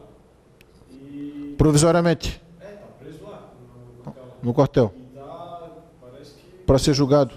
Vai ser absolvido, não cabe indenização, porque é prisão processual. Está lá 7 meses. Não cabe indenização. Ok? Então, dizendo que vai ser absolvido. Mas não cabe indenização, ok? Vamos lá. Ordenado diligência considerada imprescindível, de ofício, o requerimento da parte, a audiência será concluída sem as alegações finais. Um detalhe interessante ainda, turma, sobre aí realizada em seguida a diligência determinada, as partes apresentarão no prazo excessivo 5 dias, ou seja, aquela diligência imprescindível, ela é realizada, depois tem as alegações finais. Um detalhe que eu quero mencionar para vocês aqui, ó, que é um cuidado que tem que se ter, né? Então aqui é continuando o que está lá, né? Então aqui a setinha aqui, para não haver dúvida, até porque eu sei que está sendo filmado ali e depois alguém vai querer assistir, para entender a sequência. A seta veio de lá e acabou aqui, ok? Pode ser. 1, 2, 3, 4 e 5 pode ser aqui, né? Vejam. Se vocês lembrarem do artigo 60 do Código de Processo Penal, nós estudamos esse conteúdo denominado perempção. Estão lembrados da perempção? O que é a perempção? É a perda do direito de prosseguir na ação penal privada. Em que situações? Primeira, o querelante deixa de dar andamento ao processo por mais de 30 dias. O querelante falta a uma audiência que deveria comparecer. Se o querelante faltar, ou seja, morrer, o CAD, os seus representantes, deixam de dar andamento ao processo por mais de 60 dias. Tratando-se do querelante de pessoa jurídica, essa se extinguir sem deixar sucessores. Estou falando do artigo 60 do Código de Processo Penal. E por último, se o querelante deixar de formular pedido de condenação quando das alegações finais. É causa de perempção. Está no artigo 60, inciso 4º. Você está lá com 60, inciso 4º? Não? Inciso 3º. Ok. O que é que diz lá? Quando o querelante deixar de comparecer sem motivo justificado, qualquer processo que deva estar presente, ou deixar de formular o pedido de condenação nas alegações finais. Eu falei inciso 4º e o inciso 3º do artigo 60. Então ele tem, o querelante não pode deixar aqui de formular o pedido de condenação. Do ocorrido em audiência era lavrado o termo em livro próprio, no 405, assinado pelo juiz e pelas partes, contendo breve resumo dos fatos relevantes nela ocorridos. Sempre que possível, o registro dos depoimentos do investigado, indiciado, ofendido e testemunha será feito por meios de recurso de gravação magnética. Hoje nós já estamos assim no nosso fórum aqui da comarca da capital, né? E na Justiça Federal já faz um bom tempo que já está assim. A gente não vê papel lá, só vê um papel para assinar depois, mas não se vê ninguém digitando nada lá. Tá? É tudo por filmadora. Imagina o banco de dados que deve ser isso, né?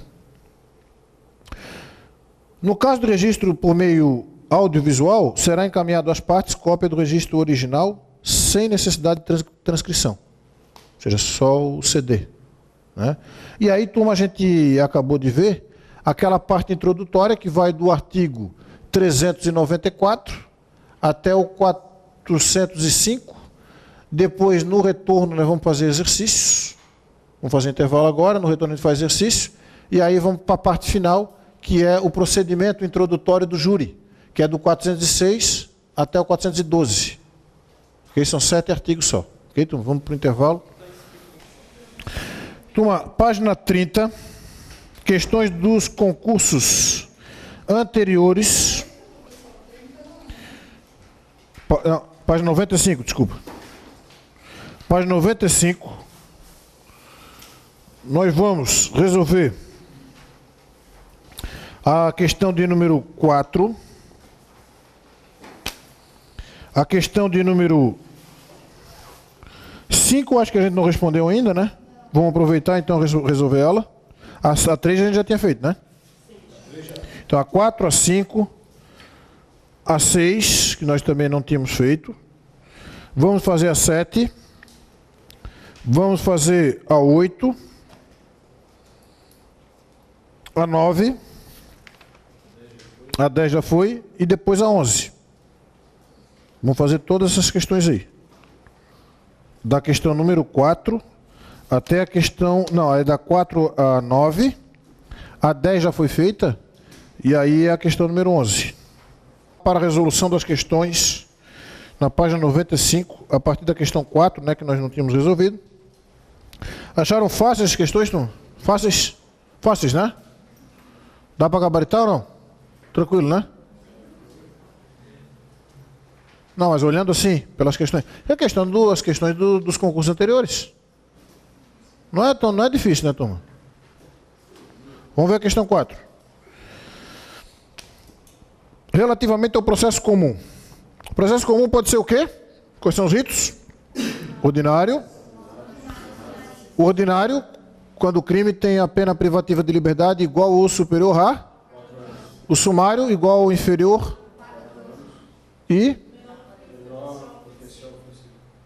Aí é o sumaríssimo. Perfeito. E depois nós temos o processo, além do comum, tem o processo especial. Então o comum é dividido entre esses 3 e tem o especial. Vamos lá. O procedimento comum será sumário para as infrações de menor potencial ofensivo? Não, aqui seria sumaríssimo. B. Nos procedimentos ordinários sumário, recebida a denúncia ou queixa, o juiz ordenará a citação do acusado para responder à acusação, até aqui está ok, por escrito no prazo de 10 e não 15. O procedimento sumário, na fase de instrução, admite a oitiva de apenas 8 e não 4. Então aqui está errado. D. O procedimento comum será ordinário quando tiver por objeto crime cuja sanção máxima combinada for igual ou superior a 4 anos de pena privativa de liberdade. Perfeito, né, turma? Um detalhe, turma, que eu falei errado para vocês. O procedimento sumário, a pena tem que ser inferior a 4, não igual ou inferior. É inferior a 4. O ordinário é igual ou superior a 4. E o sumário é inferior a 4. Não igual ou inferior, é inferior. Tá? Eu acabei falando rápido aqui. Nós estamos agora na letra E, né? A D já foi, né? A D é a verdadeira. A E a gente não estudou ainda, é júri, mas já vou dizer. É a mesma situação do que nós estudamos até agora em relação ao rito ordinário. São 10 dias e não 15. Por isso que ela está errada a letra E. Tá? 5. No que se refere ao início do inquérito policial, é correto afirmar. Aqui eu acho que valeu a pena aquela revisão que a gente fez hoje no início da aula. Somente pode ser dado de ofício? Não. O Ministério Público somente pode requerê-lo com autorização judicial? Não. Nos crimes de ação privada, pode se dar por iniciativa do Ministério Público. Lembra que eu acabei de falar? Se é privada, tem que ser por... Não. O inquérito. Por requerimento do ofendido. Ainda falei, nem o Papa pode. E eu disse que era comum pedir que se o Ministério Público pode, se o juiz pode. Não, não pode. Se é ação penal privada, tem que ter o requerimento do ofendido. Letra D. A autoridade judiciária não pode requisitá-la. Falso. Pode. E a letra E é a verdadeira, então, né? Pode se dar mediante requerimento do ofendido. Eu vou dizer para vocês, eu queria muito, minha mãe, muito, eu vou ficar na torcida, né? Para que saia esse edital logo. Para que saia esse edital logo. E aí, tendo o edital, um pedido que eu vou fazer a vocês é que vocês fiquem atentos em eventual aulão que possa ter, tá? Porque a turma aqui, turma, principalmente vocês, que essa turma, vocês lembram como é que começou no primeiro dia de aula? Lotado. Agora já, aqueles que ficaram pelo caminho é porque desistiram do estudo. E normalmente quando desiste, não volta. Isso para vocês é bom. Vocês se mantiveram. Então, e aí a gente fica aqui na torcida para que tenha e que você... Se tivesse agora, eu não sei, infelizmente, em relação às outras disciplinas, né? Mas em relação a direito penal e processo penal, eu boto a minha mão no fogo que vocês estão bem. Porque a gente vê na aula aqui, né? Ok? Questão 6. De acordo com o Código de Processo Penal, se o indiciado estiver preso preventivamente, o inquérito deve terminar... O prazo a gente já sabe, se é preso... 10 dias é a contar da efetivação da prisão. É a letra A, ok? Questão 7. As demais nem precisa comentar, porque é tudo diferente, né? No processo penal, adota-se o procedimento comum sumário quando? Essa é a pergunta da 7. Quando? Letra A. Tiver por objeto crime cuja sanção máxima combinada seja inferior a 4 anos de pena privativa de liberdade. É essa mesmo. Vamos para a questão número 8. A decadência de propor ação privada nos crimes de ação pública, ou seja, está falando da ação penal privada subsidiária da pública. No caso desta não ser intentada no prazo legal, opera 6 meses a contar de quando se expirar o prazo da denúncia. Então a letra E. Questão número 9. Assinale a alternativa correta, segundo o Código de Processo Penal. Letra A. O Ministério Público pode decidir ação penal? Não. Inclusive, o artigo 42 do Código de Processo Penal, sabe o que ele fala? Ele só diz assim, ó, o Ministério Público não poderá desistir da ação penal. É a única coisa que ele fala. Por que que ele diz isso? Para fazer um comparativo com a ação penal privada. Na ação penal privada, a ideia da desistência seria através do exercício da oferta de perdão. A ação penal pública, o Ministério não pode perdoar. Não tem isso. Porque ele está representando a sociedade. Tá? Letra B.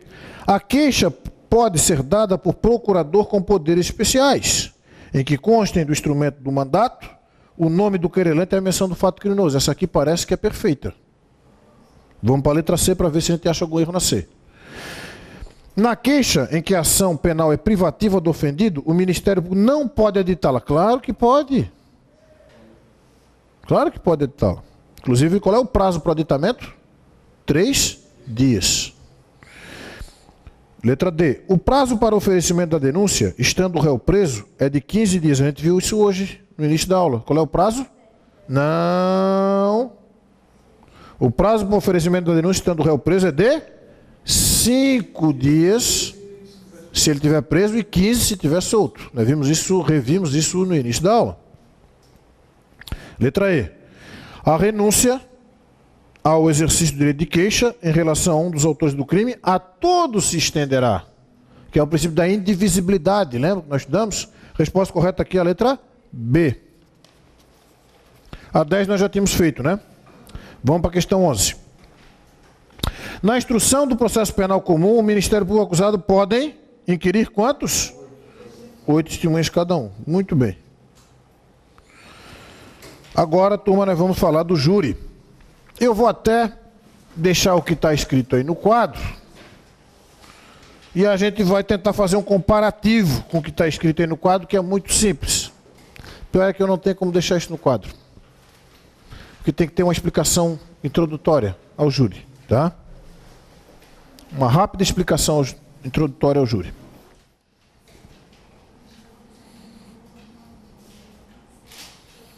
Júri ou tribunal do júri. O júri é uma situação bem especial, né? Em que o acusado da prática de determinado crime, ele é julgado por seus pares, por seus semelhantes, por pessoas que a gente chama de juízes leigos. Ou seja, os jurados. Leigos por quê? Porque não fizeram o concurso público e não são juízes togados. Então, esse é o juiz togado, o juiz leigo. É lógico que o júri é presidido por um juiz togado. Né? O tribunal do júri é presidido por um juiz togado. Então, qual é o amparo que existe para a criação de um tribunal do júri? O amparo é constitucional. Então, o amparo do júri está no artigo 5º, inciso 38 da Constituição da República Federativa do Brasil, de 5 de outubro de 1988. Constituição da República Federativa do Brasil, porque esse é o nome do Brasil, né, turma? O nome do nosso país não é Brasil. O nome do país é República Federativa do Brasil. O que é que vai dizer o inciso 38 da Constituição Federal? Do artigo 5º. E o artigo 5º cai no concurso, né? Em matéria de direito constitucional, o artigo 5º é pedido. Então vai dizer que o júri, ele é instituído de forma legal e possui as seguintes características. Quais são as características do júri?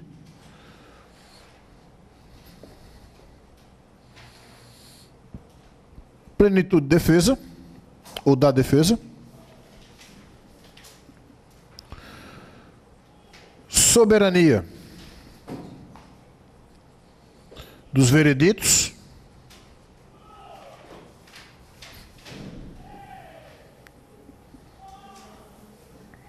Sigilo das votações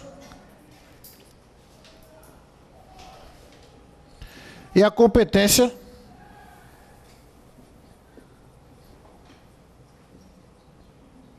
para o processo e, obviamente, o julgamento dos crimes dolosos contra a vida. Essa é a competência do júri. Essa competência, até a doutrina fala competência mínima, porque essa é a competência que a Constituição traz para os crimes dolosos contra a vida. E é isso que tem sido mantido. Não há nenhuma disposição normativa diferente disso.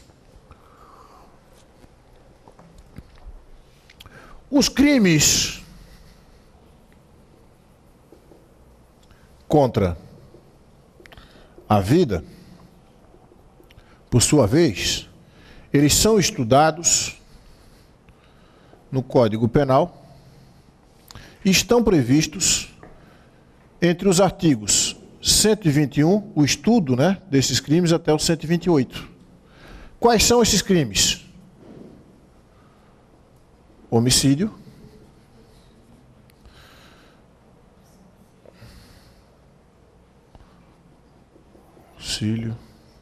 na realidade é induzimento,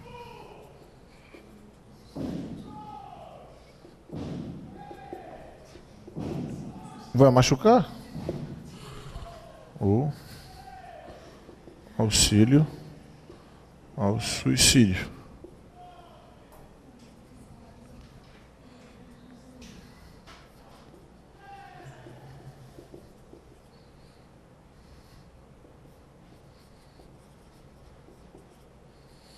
Esses, então, são os crimes contra a vida previstos na norma penal.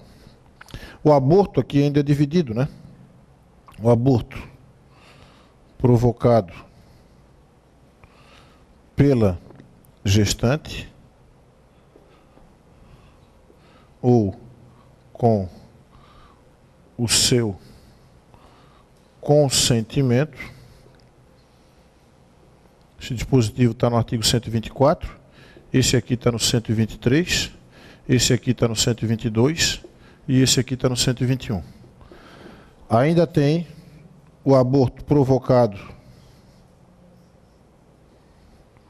sem, seria por terceiro, né? O consentimento da gestante.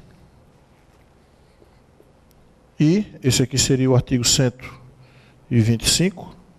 E o artigo 126 é o aborto provocado com o consentimento da gestante, que é o artigo 126, então. Então, esses são os delitos. O único delito contra a vida que admite a modalidade culposa é o homicídio. O único delito contra a vida que admite a modalidade culposa. É o homicídio. Os demais só admitem a modalidade dolosa. Não existe aborto culposo, infanticídio culposo, induzimento, instigação ou auxílio ao suicídio culposo. Então, esses são os crimes. Então, assim, ó, é lógico, turma, que esse conteúdo, para efeito do concurso para o Tribunal de Justiça, cargo técnico judiciário, não pode ser cobrado. Quais os crimes? O que pode ser cobrado é que qual é a competência do júri para o processo de julgamento dos crimes dolosos contra a vida. Isso aqui pode ser cobrado porque está no artigo 5º. Agora, quais são os crimes dolosos contra a vida? Eu entendo que não pode ser cobrado, porque esse conteúdo não fez parte da cobrança no direito penal. Mas é interessante saber, porque, obviamente, pode ter outro concurso, pode ter outra, né? E aí, em outro concurso, é muito comum perguntar, por exemplo, latrocínio. Se é crime contra a vida, não. Latrocínio é o roubo seguido de morte. Então, é crime contra o patrimônio. Não vai a júri. Ok? Então, essa é a introdução, turma, em relação ao júri, plenitude da defesa. Tem doutrinadores que alegam, então, que a plenitude da defesa é mais do que a ampla defesa. Pode alegar tudo o que quiser, desde que, obviamente, não seja contrário ao direito, mas pode alegar tudo o que quiser em sua defesa. A defesa é uma parte interessante no júri, porque a defesa ela pode atirar para tudo quanto é lado, em favor, né, do réu.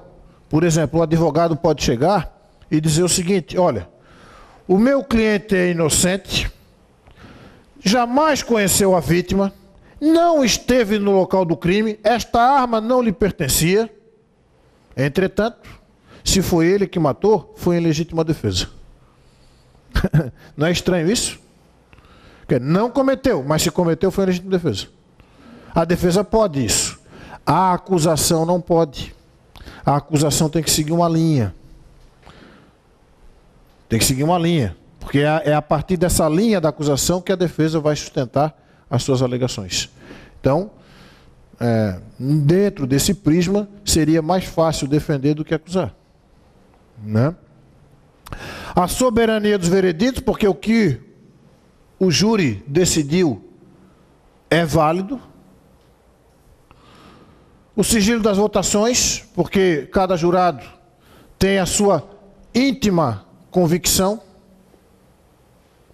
É aqui uma exceção de um dispositivo constitucional de que todas as decisões judiciais devem ser fundamentadas. Aqui é uma exceção, porque aqui o jurado ele fundamenta pela sua íntima convicção, ele não precisa fundamentar por escrito. A fundamentação da sentença vai ser feita pelo juiz togado, com base no sim ou não feito pelo jurado. E a competência a gente já falou. Agora sim, turma, vamos entrar na parte do código. Em relação à parte do código, existe praticamente duas fases apenas do processo. Então, assim, ó, o procedimento em relação ao júri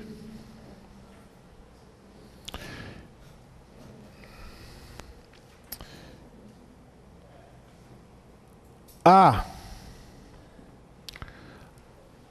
uma primeira fase em que se vai verificar se há ou não indícios suficientes para que o indivíduo possa ser mandado ao tribunal do júri. É uma fase que a doutrina chama de sumário da culpa. Essa outra fase aqui, ó, que é quando o indivíduo efetivamente vai ao tribunal do júri para ser julgado, é que se analisa efetivamente o juízo da acusação, ou seja, o juízo de acusação. Que aqui ele vai ser condenado ou absolvido. Então esse sumário da culpa é uma fase que antecede o julgamento pelo júri propriamente dito. Estão entendendo, turma? Que é uma fase feita, essa fase aqui é feita por um juiz que a gente diz que ele é sozinho, só ele. Ou seja, é um juiz singular. Singular que não é plural, é só um. Não há aqui ainda a constituição do tribunal do júri propriamente dito. Então, essas duas fases. E o que é que está sendo pedido? Entre os artigos 406 ao 412, nós não vamos estar falando ainda disso aqui, ó.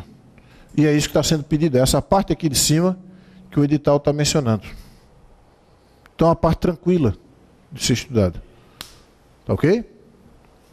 Vamos agora sim pegar o artigo 406. Tem que ser pessoa com idoneidade. Tem pessoas que estão livres de prestar esse serviço, por exemplo, os militares. Os militares não são não podem ser sorteados para fazer parte do júri. Então tem que ser pessoa com uma idoneidade ilibada, né? Não é qualquer pessoa que vai fazer parte do júri. Não. Não tem necessidade, não tem necessidade de ter formação jurídica. Não tem.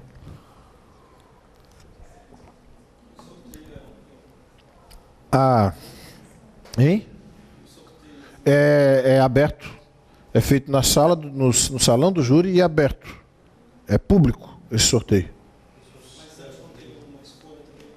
Não, então, esse conjunto de pessoas que são sorteadas, que agora de cabeça não lembro a numeração, porque obviamente nós fizemos uma preparação para a aula de hoje, turma, até aqui, ok? Essa outra parte aqui eu teria que fazer uma revisão de conteúdo, inclusive pessoal minha, para poder trazer para vocês. Então aqui, esse número de pessoas vai ser tirado de uma urna, vão ser sorteados, ok? Geralmente eles pedem indicação dos órgãos públicos. Sim, para serem indicados. As pessoas é que vão, né, para Nada impede que às vezes um advogado seja sorteado. Eu já vi advogados no júri. Pode, você pode ir lá e dar o nome, né? Hein? Teu pai sempre é chamado, né? Fizeram fila para ser jurado? A vontade de condenar, né? Ali é a vontade de condenar, pelo jeito. Turma, o júri, ela está perguntando se sempre sai condenação no júri. O júri é uma caixinha de surpresa. É uma caixa de surpresa, não dá para saber o que vai sair do júri. Né? Agora, no júri, é bastante relevante, talvez até mais do que nas outras situações, a escolha de um bom advogado. Porque o Ministério Público não se escolhe, ele está lá. É o promotor natural, é o promotor da causa. Agora, o advogado, se algum de vocês, turma, for a júri, ou tiver um parente, porque todos nós podemos ir. Ou um parente vai a júri, vale a pena gastar com o advogado. Porque o advogado, o trabalho bom do advogado, ele pode determinar a absolvição ou não. Tem advogado que às vezes faz o júri inteiro chorar. Ele chora na hora de fazer a sustentação oral. Chega a chorar. Vocês nunca assistiram um júri?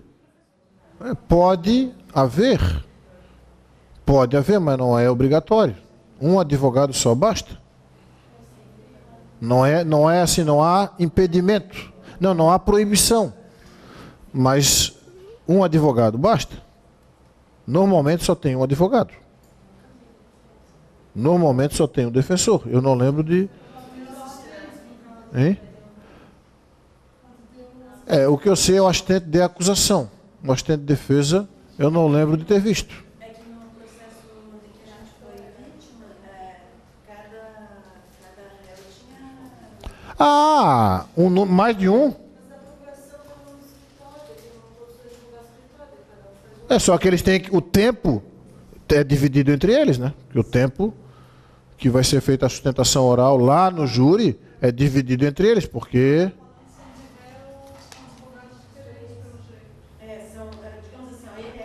tá.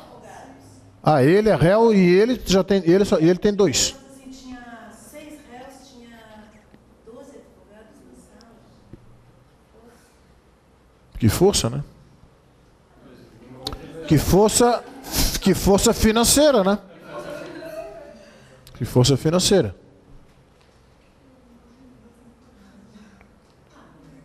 Eu não lembro, turma, que já participei de muitas audiências de um réu estar acompanhado de mais de um advogado. Não lembro. Não é, veja, não é proibido. Existe esse direito. Mas um advogado basta. Ok? 406. O juiz, veja, turma, que a sequência que nós fizemos antes do desenho do processo ali, vai seguir aqui com poucas diferenças. Diferença básica é que o procedimento, aqui existe uma previsão no 412, que é o último artigo, que esse procedimento introdutório aqui, que a gente viu aqui, ó, do sumário da culpa, feito pelo juiz singular, para ver se o juiz vai mandar ele a júri ou não. deve ser cumprido no prazo de 90 dias, que é o 412 que diz isso. Fora isso, basicamente segue a mesma sequência. Veja, o juiz, ao receber a denúncia ou queixa, ordenará a citação do acusado para responder à acusação por escrito. Qual é o prazo? O mesmo, 10 dias. O prazo previsto no caput deste artigo será contado a partir do efetivo cumprimento do mandado ou do comparecimento em juízo do acusado ou defensor constituído, no caso de citação inválida ou por edital. Isso aqui é interessante. Vamos supor que a citação foi feita em desacordo com as regras processuais. Então a citação é nula, é inválida, é nula. Só que vamos supor que, mesmo a citação não tendo sido feita dentro das formalidades, o acusado se apresenta. Supriu a falta ou a nulidade da citação, porque acabou, embora não tenha sido cumprida nos rigores da lei, a apresentação dele ocorreu. Não pode delegar. Né? A acusação deverá rolar testemunhas. Qual é o máximo que a acusação pode rolar? Quando que ela rola? No momento da denúncia. Nós já tínhamos dito isso antes. Na resposta, o acusado poderá arguir preliminares. Veja que é a mesma redação lá. Alegar tudo que interessa à sua defesa, oferecer documentos e justificações, especificar provas pretendidas e rolar testemunhas também, o mesmo número. 8. Testemunhas, qualificando-as e requerendo sua intimação quando necessário. As exceções serão processadas em apartado, quer dizer o seguinte, pode acontecer do acusado, por exemplo, alegar suspeição do juiz, né? Ou qualquer outra exceção. A incompetência do juízo, dizer que aquele caso já foi julgado. Isso aí, aí vem os autos do processo. Em anexo a esses autos, vem um outro auto, que chama autos em apartado. Ele fica junto, mas separado. Vocês estão entendendo? Né? São dois processos, um aqui e outro aqui grudado. Então é apartado. E eles vão seguir, porque um vai julgar a exceção. A exceção é algo prejudicial ao julgamento do processo que tem que ser julgado. Né? Não apresentada a resposta no prazo legal, o juiz vai nomear um defensor. E aí vai dar para ele quantos dias? 10 dias. Apresentada a defesa, essa aqui é uma situação que não tinha lá. 409 não tinha lá. Porque aqui, apresentada a defesa, o juiz ouvirá o Ministério Público ou o querelante sobre preliminares de documentos em 5 dias. Essa previsão não tem lá, no rito ordinário que nós estudamos. Porque é uma distinção.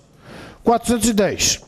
O juiz determinará a inquirição das testemunhas e a realização das diligências requeridas pelas partes no prazo de 10 dias. Prazo máximo de 10 dias. Aí, na audiência de instrução, proceder-se a tomar a declaração do ofendido, se possível, se ele estiver vivo e tudo mais, né?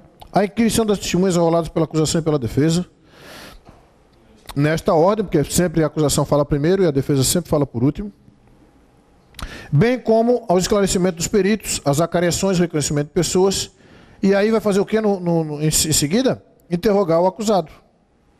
Né? E logo em seguida vai ser o debate.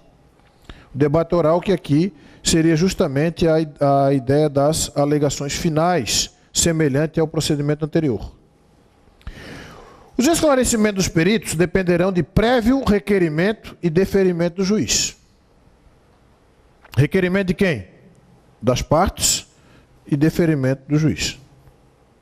As provas serão produzidas em uma só audiência, mesma redação anterior lá. E o juiz vai indeferir, né? Pode indeferir as que ele considerar irrelevante, impertinente ou protelatórias, que a gente já viu o significado de cada uma das palavras. Encerrada a instrução probatória, observar-se-á, se for o caso, o 384, que eu agora de cabeça não lembro qual é o conteúdo 384. Alguém tem um código aí? Não, né? A Maria está vendo ali então. 384, do Código de Processo Penal. Parágrafo 4º. As alegações serão orais, concedendo-se a palavra respectivamente à acusação e à defesa pelo prazo de... por mais 10. Havendo mais de acusado... Agora veja, aqui não tem a previsão da possibilidade de memoriais. Porque lá, Quando que o juiz vai designar que as alegações finais sejam feitas por memoriais? Quando ele entender pela complexidade da causa ou pelo número de acusados. Aí ele vai fazer por memoriais, dá o prazo de quantos dias? Para a acusação, depois mais 5 para a defesa. Aí ele vai ter 10 dias para sentença em gabinete. Havendo mais de um acusado, o tempo previsto para a acusação e a defesa de cada um deles será individual. Já é a mesma redação de lá. Ao assistente do Ministério Público, após a manifestação deste, serão concedidos 10 minutos. E aí, obviamente, vai ter o mesmo prazo prorrogado para a defesa. Nenhum ato será adiado, salvo imprescindível a prova faltante, determinando o juiz a condução coercitiva de quem deva comparecer. Por exemplo, tem uma testemunha que tem que ser ouvida. Então, testemunha da acusação é ela, ele e ele. Aí ele faltou. E aí como é que vai se ouvir a testemunha de defesa se ele não foi ouvido? Primeiro tem que ser as de acusação, para depois de defesa. E se entende, inclusive o promotor insiste, não. É essencial que ele seja ouvido. Aí chama lá, vou dar uma olhada nos autos. Mas ele foi intimado? Foi intimado, está aqui, ó, certinho. Por que ele não veio? Aí já manda lá o escrivão, o analista jurídico, né, o cartório, tentar entrar em contato, para ver cadê o sujeito. Não se sabe onde ele está. Sabe o que pode acontecer? A condução coercitiva, condução compulsória, obrigatória. E a autoridade judiciária pode requerer o apoio, né, requisitar, inclusive, da força pública. Força pública, quer dizer aqui, é da Polícia Militar. Então vai o meirinho, quer dizer, o oficial de justiça, acompanhado da polícia, se for o caso, se precisar, e trazer ele coercitivamente. Que essa condução coercitiva, ela também é conhecida de condução sob vara. Essa expressão é comum no meio forense. Condução sob vara quer dizer sob a ordem da autoridade judiciária. Tá? Para que aquela audiência que é considerada imprescindível, ela possa ocorrer. A testemunha que comparecer será inquirida, independentemente da suspensão da audiência, observada em qualquer caso a ordem estabelecida no caput deste artigo. Encerrados os debates orais, o juiz proferirá a sua decisão ou o fará em 10 dias, ordenando que os autos para isso lhe sejam conclusos. E esse procedimento todo não passará de 90 dias. Então, turma, o que a gente viu aqui é só essa parte aqui. Então, a gente não está estudando o júri completo. O júri completo, turma, nós teríamos que ter pelo menos, mais um encontro inteiro para ficar aqui até as 10h15 com exercício e olhe lá. Porque o júri completo, aí nós iríamos estudar isso aí. Quantas testemunhas são sorteadas, quais são os requisitos para ser jurados, quem não pode ser jurado, aí seria um detalhamento bem extenso. Assim, essa decisão é daqui, ó. Não é do júri. Aqui nós não temos júri ainda formado. O juiz a decisão do juiz aqui pode ser o seguinte: o juiz pode entender que não há crime doloso contra a vida. Aí não manda para o júri. Não, foi o que eu disse aqui, o que a gente está estudando, eu ainda botei os artigos aqui, ó. Aí o juiz pode entender que não há crime doloso contra a vida. Não vai a júri. O que mais que o juiz pode entender? Que não há crime a punir, ou que não tem prova suficiente para mandar para o júri.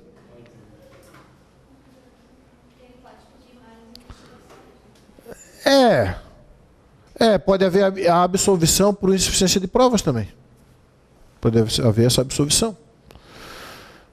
Então ele vai mandar a júri, e assim, o fato dele mandar o indivíduo a júri, que se chama sentença de pronúncia, a sentença que envia o acusado a júri chama-se sentença de pronúncia. Não está havendo um julgamento antecipado. Essa sentença de pronúncia é que há um juízo de verossimilhança da acusação. Ou seja, a acusação parece que existe uma certa procedência. Veja que o juiz não está pré-julgando, mas ele está dizendo que existe a possibilidade, pelo que foi apurado, de haver uma procedência da acusação, e isso quem vai decidir é o júri. Então, esse envio para o júri, o juiz não está fazendo um pré-julgamento. Ele está submetendo a júri porque ele entende que há elementos. É quase É o sumário da culpa. É o sumário da culpa. Nem todo tipo de crime, assim, está sendo julgado homicídio ali, né? Vai para o júri, todos não ou só os mais? Não, sabe o que acontece? Não. Se houve... Aí há um detalhe, turma. Todo delito doloso, todo crime doloso contra a vida, vai a júri. Sendo ele consumado, sendo ele tentado. É lógico, se houve uma causa extintiva da punibilidade, serve aquilo que a gente viu antes. Por exemplo, quem matou, morreu. O cara matou, depois foi atropelado e morreu. Extinção da punibilidade, não há que se... Vai processar quem? Entende? Então são esses delitos, não sei se é isso que tinha me perguntado. Pode acontecer de um crime de homicídio não entrar de júri, Se o homicídio for culposo. só se for, mas todos sim. Agora, se é doloso, vai a júri. E a tentativa de homicídio vai a júri? Também vai. Ok? Então os delitos contra a vida, os crimes contra a vida, dolosos contra a vida, consumados ou tentados, vão a júri. Perguntas? Turma, então nós vamos encerrar por aqui, conteúdo encerrado. Boa sorte aí, só lembrando para vocês, né, turma, do e-mail, caso alguém necessite.